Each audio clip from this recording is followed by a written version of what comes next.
Hi, Cancer. Oh my God, Cancer. There's a lot to talk about. Before I get into your Fae blessings, like, share, and subscribe. If you would like to leave me a tip or book an emergency session with me, you may do so down in the links below. I also have the full moon reading posted on my Patreon, $35.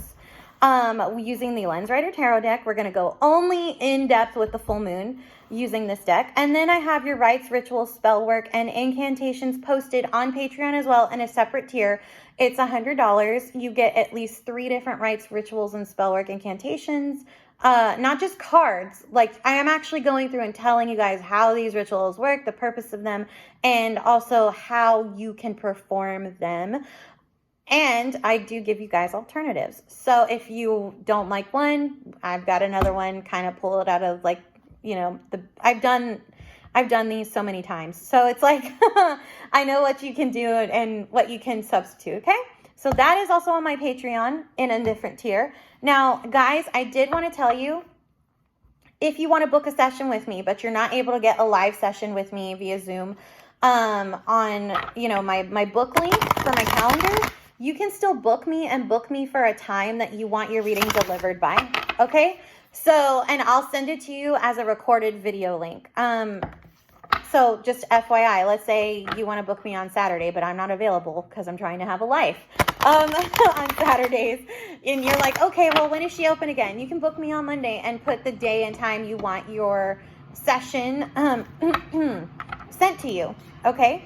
And I will be using a tarot reading, and it will be a recorded video link specifically to whatever email you leave me. And I will screenshot it when I've sent the thing to your email. So just FYI, there's that. Also, my booking calendar will be up until Memorial Day weekend.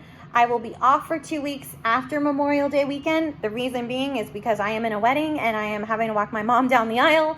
So, and now I have to go get a dress. I was kind of asked at like the last minute. So I will be off for those 2 weeks. I will have to meet and greet new fam.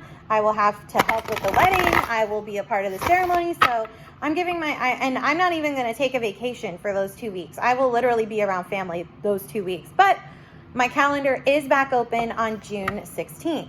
So if you can't get a reading with me between now and Memorial Day, just know my calendar will be back open June 16th. Okay? So other than that, let's go ahead and get into your Fae blessings. Show me, please, for Cancer, what is coming through for your Fae blessings. Show me, please, what is coming through for the Fae blessings. Okay, let's see what we got. Ooh, Cancer. Hell yeah. I like these cards. So this has already came up for another sign that I had to do, but it's about long-term stability. So, okay, let's go ahead and get into it, Cancer. And you also got the goddess card of, it's a Fae goddess card of Brigid. She's actually Irish goddess, Celtic goddess for some people. Sometimes she's known as Saint Brigid. So give me a second here because I'm trying to figure out which one I want to do first. I'm feeling this one. Let's go with a blessing of stability. So this card talks about like long-term stability coming in through efforts that you've already put in. Now, Cancer, astrologically, I know that sounds kind of weird to say that, because considering where you are on the wheel right now and what's been going on in Aries, and then what's going to happen in Taurus, and then you're kind of in the clear, because Gemini's been clear, and then you've been in the clear. Well, now things are shifting. So the funny part is the back part of your chart's been a little crazy. As far as your social life, it's been all right, but your 10th house has been not so much. It hasn't been the best, right? Hasn't been, because Aries kind of muddled things for you in March. Like, very much so. And the funny part is it was like the way things got muddled, you know, you had people arguing with you. You had people sitting there trying to start fights with you. Then Mars was in there, which for you as a water sign, it doesn't take much to make you angry, but I mean, Mars and water is one thing, but water it can turn its emotions very quick because it turns over and laps, just like the waves. And the thing is it's like I could sense things were trying not to get at you, but yet they still were. So it's just kind of like that. Even the sigh I just did, it's like, Like, that's what it was like. And then you had Iris in there, sitting in your 10th house, again, showing you, it was almost like she was like poking you, starting things, and you were like, can you not? You know, like, can you not? And then it would follow you around. The thing is Iris is trying to get your attention, but how she gets your attention is not always likable. It's more like, hey, I'm going to start it with that because it's time. Like, you keep rolling over. Stop. You know, like, I'm just going to go ahead and whoop, instigate it. There it goes. And then Mars is kind of coming in with that action afterwards. And you're like, really, dude? Like, can you not? Like, can you not? Okay? And so finally, I know you've hit that phase of can you not?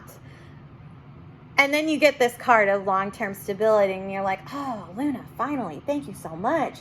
And I'm like, well, don't thank me. Thank the Fae beings. They're the ones that are doing it, because it's not me. I pull jumpers. So if they're coming through to give you this blessing. But for me, I keep associating this card with serenity, mostly because of the yoga pose, but also because when I get this card, I get very serene in its energy, serenity. I feel it in, you know, when I look at it, when I look at the colors.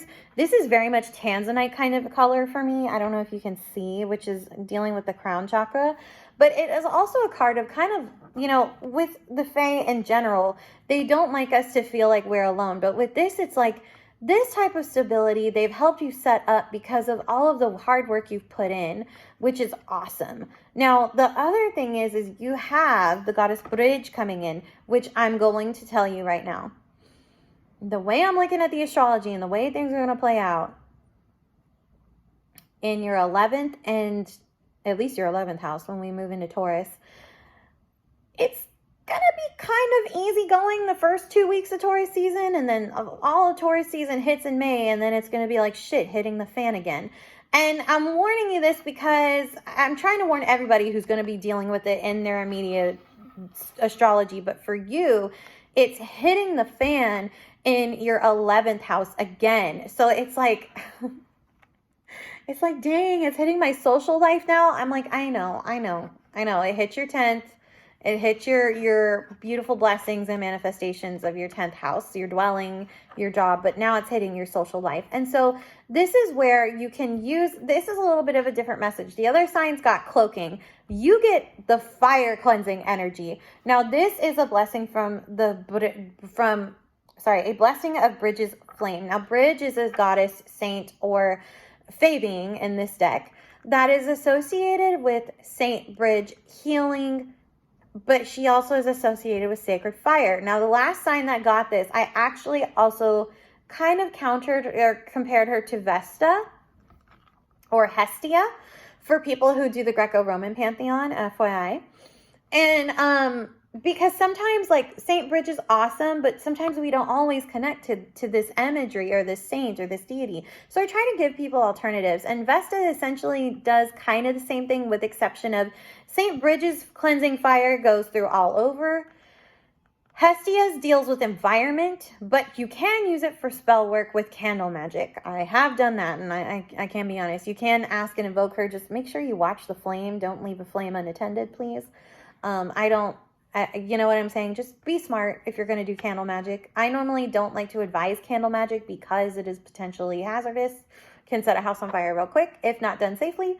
But you don't always have to use a candle ritual to invoke these energies. You can ask for the sacred fire to be around you in your aura. Okay? So that's the beauty of that. And this flame is cleansing fire, clearing fire, which for you, Cancer, you're not used to fire. You're used to the water and the fire kind of creating steam within you, but this is a little different. You're being asked to go into a depth of water that you're not really used to with fire. And every Cancer I've known, they have Mars somewhere in their chart. Now, depending on where the natal Mars is going to depend exactly how much fire energy they exhibit. I knew someone who was a Libra sun with a Cancer Mars, and I was like, literally, people just roll you over and think you're like being a protective mom. And she goes, dude, seriously, like all the time. I hadn't talked to her in like 10 years, and I gave her that reading. I'm pretty proud of myself because you know what? I knew this person for years, and I knew what she was like when she was mad, and I never saw that correlation until I read her chart, and I was like, I knew it. It had to be something like that, but I was pretty glad. I was pretty proud of myself. I called it just like it was, and I hadn't seen her in 10 years. But the funny part is with this energy, you don't necessarily have to use that aggressive Mars nature that comes out with the water signs sometimes. Instead, you can go divine feminine, which for you as the fourth house, as our perpetual mom, the very first primal emotional water sign of the zodiac that deals with nurturing, this is where you can use this fire energy to, if you know how to use it right, to not only cleanse and clear, but you can direct it in areas where maybe environments or situations that just need to be cleared altogether.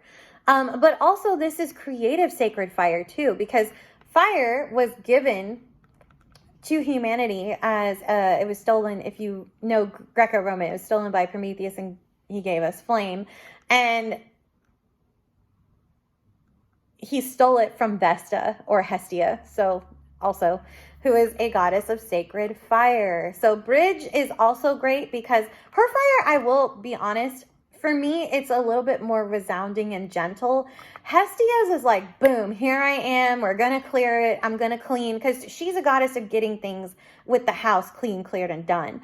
Okay, like she's known to keep the palace and Olympus kind of clean and spotless. Whereas Bridge is more or less like about this creative flow, being able to expand in the 3D, going outside into nature and feeling that creative force all around you. It's a bit different. But she's also motherly too. She's known to be a mother energy as well. And she's gentle, and she's doing it to kind of also help not just cleanse and clear situations, but to also bring in the Dragon Oracle phase. She is in that deck, and she's also about showing love and giving forgiveness. And so, Bridge. And so I'm pointing this out because that is where Vesta and Hestia kind of depart on that energy. Whereas if you need that, it's here, but you have to go within and you need to figure out what it is you need to forgive and heal. And sometimes we don't always know. Sometimes we think we've forgiven, but deep in our hearts, we might have not. And there's another layer that has to be uncovered here. Now, the beauty of this card, these two cards in general are great, but with this energy, I know I pulled for y'all Cancer. Y'all had a really great Isis Oracle energy reading. And the Isis Oracle uses, these are chakra colors of, I would say if it's orange, oh yeah, it's sacral, and yellow is for solar. Now, the beauty of the Isis Oracle is it works through all different levels of sacral chakra energy. So if you don't know what that means, and you're new to chakra work or chakra healing, basically the chakras are energy centers in the body, and they each have different colors. We don't see them, but they're there.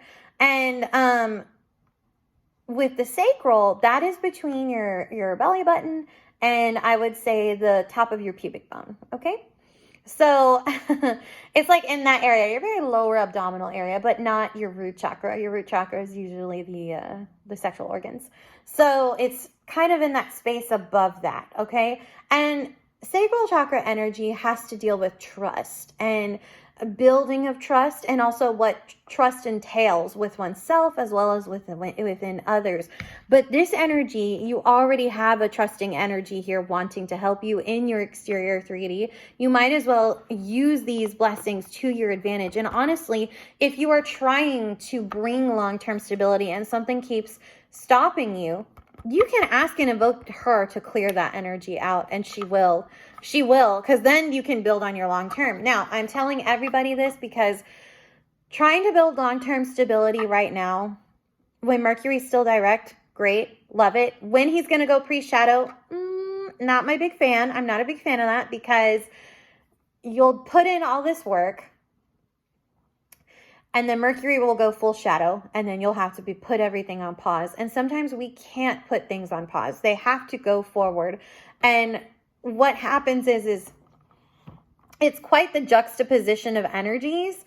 And I'm using that art historical terminology for a reason, because on one side, think of it like this. You have long-term stability, and on the other, you have Mercury kind of coming in, muddling things up. Because that's his job. Because he's like, no, you're being active. You're supposed to rest.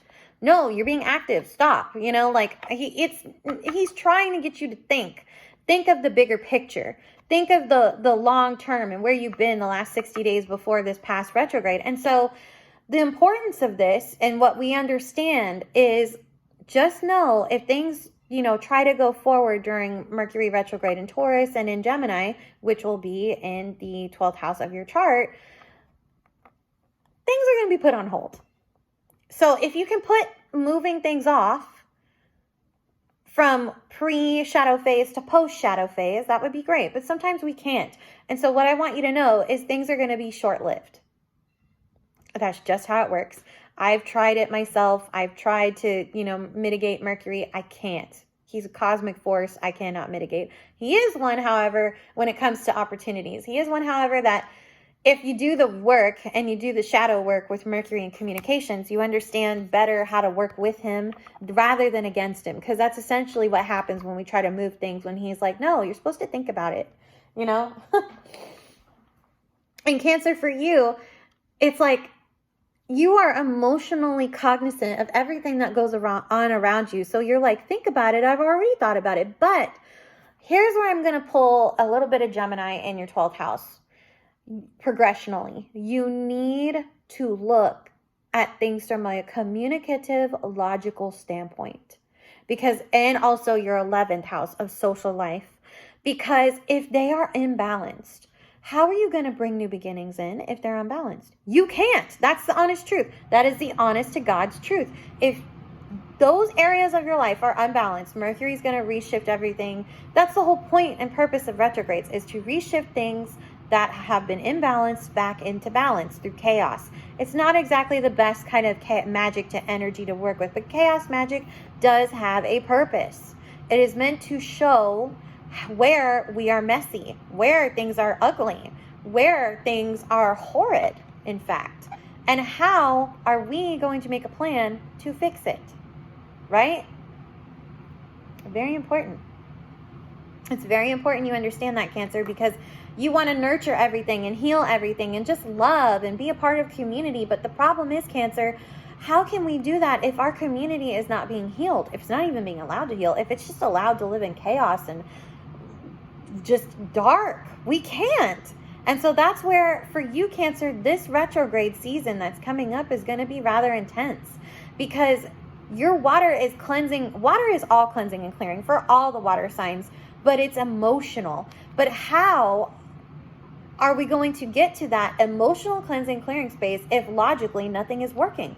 We have to use logic here.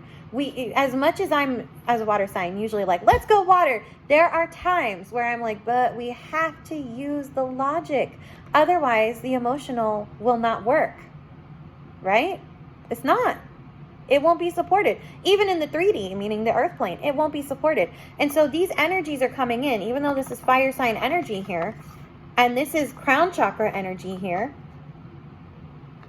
which crown chakra essentially means you're connected to spirit. You've got to go a little bit more logical when you're asking and invoking these energies in. What are you using them for? And why are you using them? Like, really, let's be honest. You have these beautiful, wonderful blessings, so how are they going to best help you? This is where you're asked to come away from the first time I'm saying this in 6 years on this channel, to come away from emotional impulse. I know, I can't believe I even said it. It's so weird. Like, it's so weird, but it's true. Like, the thing is I have a stellium in Scorpio, and I have you guys in my 5th house. So believe me when I say I experience love through primal energy and primal forces. I get it. But like, this is where for me the challenge is with you guys in my 5th house, is I'm going to have to do logic over heart, head over heart, which is new to me. I got to be honest, very new to me. But I feel like this is going to shift things for us in terms of our lives. And if we do that, it's like you're having to put these emotions to the side, and you're being asked to do that, and it's not like you, but yet you're able to go emotional when you embrace this energy, this bridge energy, and then you go into the stability. Then you're able to really experience your emotions. And normally that, like, you guys are emotions first, long-term later. And so it's like, this is such a weird energy for me to give you guys as like a check-in update for the week, but I mean, the beauty of it is you get to kind of bring these in with you during the retrograde. So why not get started on using them now? Exactly. So go ahead and follow me on Patreon if you want that full moon reading in Libra, because that'll definitely tell you what is out of balance and what needs to be in balance. And then if you want to follow me for your Patreon Isis Oracle reading for your zodiac sign, please do so in the description box down below. And again, if you want to book an emergency session with me using tarot, oh my goodness, tarot, oracle, runes, dream interpretation, go ahead and go to my book link. Right now I'm only doing readings in general, but I can still, we can look with what's available, what I can use it for. Other than that, that's all I got for you, Cancer. I love you guys so very much, and I will see you after Easter. Until we speak again, bye, my loves.